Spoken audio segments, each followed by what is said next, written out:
Okay, but we're back with our fourth mode of harmonic major. Remember, our original scale was F major, F, G, A, B flat, C, D, and E. Now, all our Ds are flat. F, G, A, B flat, C, D flat, and E. Okay? Um, this is the first version or first mode we're going to encounter that's going to have an alteration on the E string to start off with, because we're accommodating for the D flat here. Instead of playing this like we did for Lydian before, we're going to play this. So we're going to play B flat, C, and D flat, 6, 8, and 9. There'll be no change for the next two strings. So we'll play E, F, and G, 7, 8, and 10 on the A string. And then A, B flat, and C, 7, 8, and 10 on the D string. Now when we get to the G string, we're going to do that kind of jump back to cover D flat. So it'll be 6, 9, and 10, D flat, E, and F. Okay? Now, we just did F, so we're looking for G here on the 8th fret of the B string.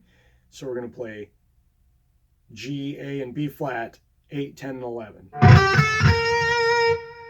And then we'll finish here with C, D flat, and E, 8, 9, and 12. So this is a pretty interesting one. It's got some really weird moves to it. It's fun. You end up with this little short guy staggered thing, and you stretch out in different places. Altogether, it looks like this.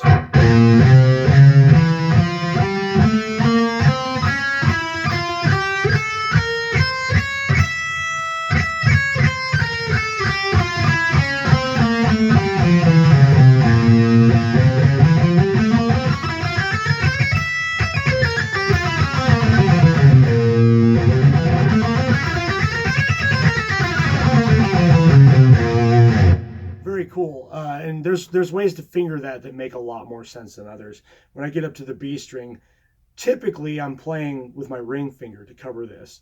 But in this case, because I'm coming out of this stretch here on the G string, I will actually just play like this here because it's the same fingering twice in a row. And that accommodates this guy on the high string much easier. You know, if I was going to not play a D flat and play a D, this one would be fine, you know, here, like this. But since we're playing the 9th fret, I think it's easier for me at least to go.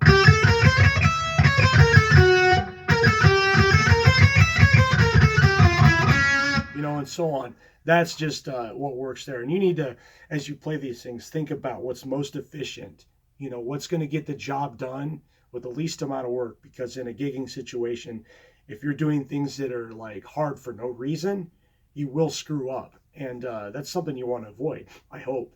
When I demonstrate these things, I just demonstrate them for the heck of it. You know, if I mess up, I mess up, big deal.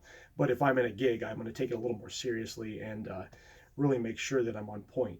Okay, so think about that when you're practicing too. We've got the 5th, 6th, and 7th modes coming shortly. Keep watching, and there's more to come.